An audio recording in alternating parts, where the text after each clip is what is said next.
Well, hey, welcome to our first Bible review. I'm back. Today we're going to be talking about the Tower of Babel. So yeah, it should be interesting. We'll see. Okay, here we go. I'll put these on. My First Bible presents the Tower of Babel. Alright, here we go.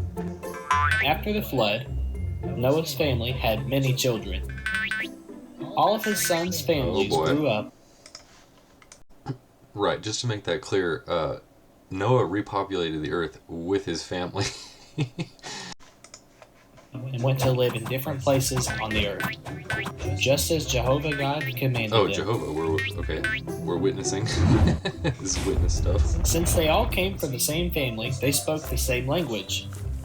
When an outsider came from afar, everyone could understand what he was saying. Right. There were Right, because before Genesis 11, everyone in Noah's family spoke the same language, except, I'll read you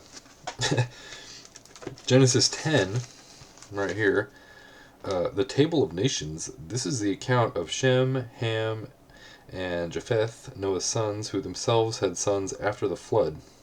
The Japhanites, the sons of Japheth, Gomer, Magog, Madai, Javan, Tubal, Meshech, and Tiras. The sons of Gomer, Ashkenaz, Riphath, and Togarmah. The sons of Javan, Elijah, Tarnish, the Kittim, and the Rodanim. Genesis 10:5. From these maritime people spread out into their territories by their clans within their nations, each with its own language. a group that did not obey God, and some among them said, "Let's stay here and build a great city and a tower that reaches to the heavens. This is how we will become famous." Then they started building the tower. I mean, I guess they were disobeying God in the sense that, like, they were not dispersing and staying together to build stuff. I mean, I feel like cooperation is one of our strong points, but I don't know, I digress.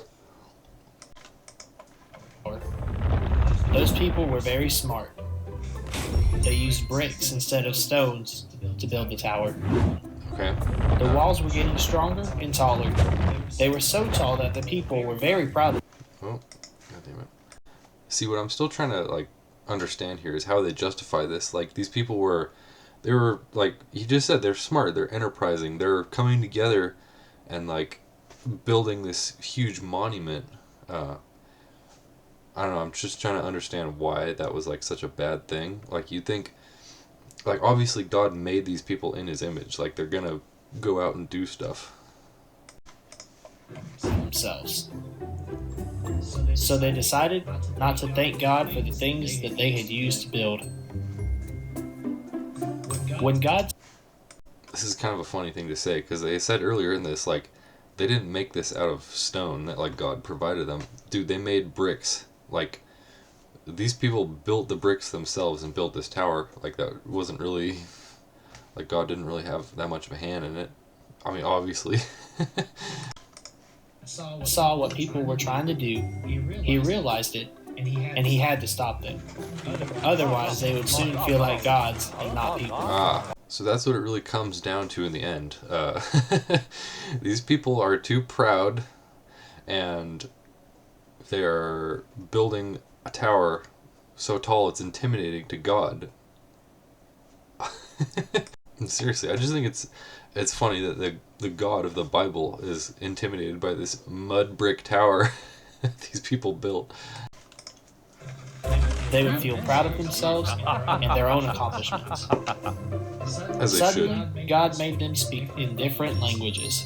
Aha. When one person said hello, And that's exactly it, right? Like, God had to slow down our progress because we were becoming too powerful. I mean, these people that, mind you, he created in his own image are building this tower that's going to reach the heavens. So here's the thing, right? Archaeologists have discovered the the historical structure that the Tower of Babel is probably based on.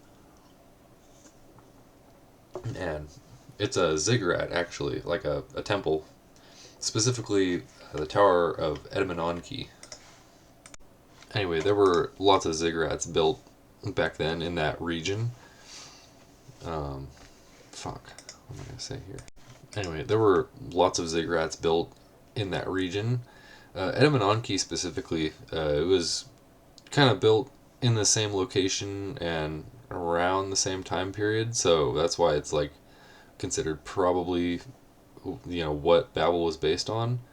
It was constructed, we don't really know, somewhere between the 14th and the 9th century BCE, and at its height it was probably, or it's said that it was around 91 meters. So think about that, right? That's 91 meters. That's like 300 feet, give or take. They found tablets there, cuneiform tablets there describing the height of it. And that's kind of corroborated also by the actual like excavations they did there.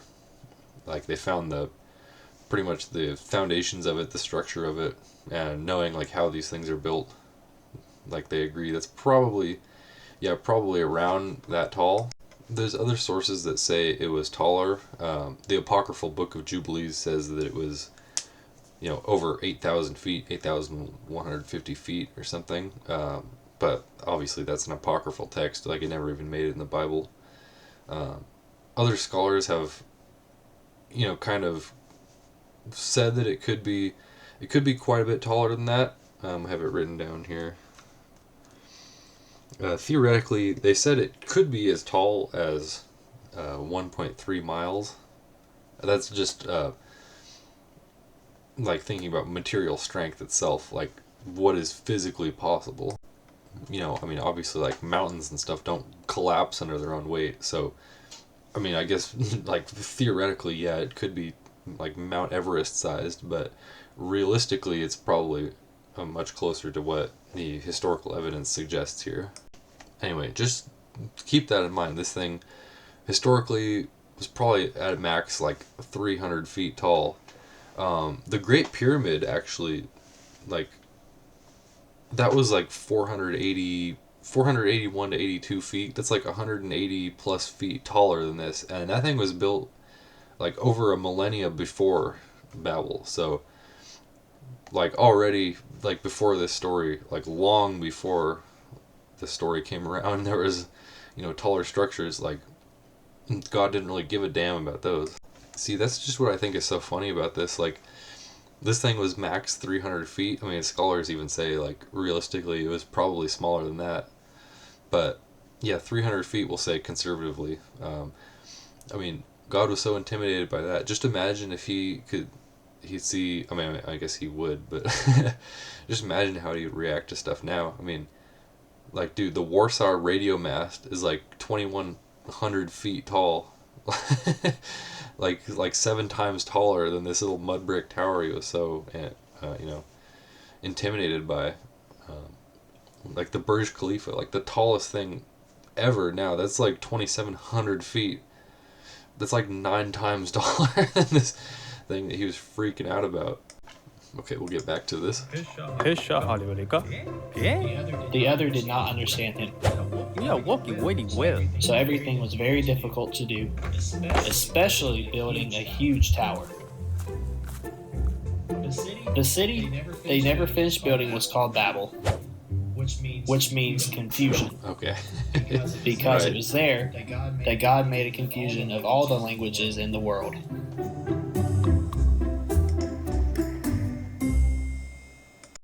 So that's just it, right? God confused the languages of all these people, and then they spread throughout the earth just like he intended. Never mind why he didn't just prepo these people, all over the earth from the beginning. But yeah. I think at the end of the day, like, the reason they write these kind of stories is obviously to explain something like why we have different languages and whatever. So, they write a story like that, like, oh, like, people were too proud and they were becoming too powerful, disregarding the fact that, like, why would an all-powerful God be, intimidated by these people building a mud brick tower? And, like, that's why he,